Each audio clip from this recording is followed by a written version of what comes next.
Hi, in this video, I'm gonna show you how to create subcategories in Wix. So first things first, search Wix in any search engine that you use. So I click on the first link that pops up here. And from here, you're gonna have to log into your Wix dashboard. So if you're using a blog, go to blog and you can see here the categories. If you're using a store, go to store products and click on categories. So for me, we're going to try still blog. So from here, you're gonna want to click on create category. And as you can see here, you can create a name, description, and image.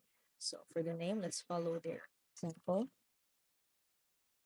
This description, all about me. You can also add your image here, whatever you prefer, and also a URL.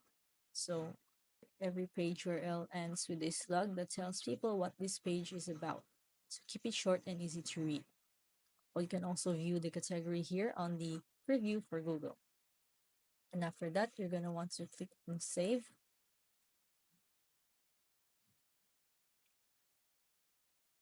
So from here, you're going to want to drag your category to a main one. And that's it. It'll automatically become a subcategory. Easy, right? If this video helped, hit like and subscribe for more tutorials.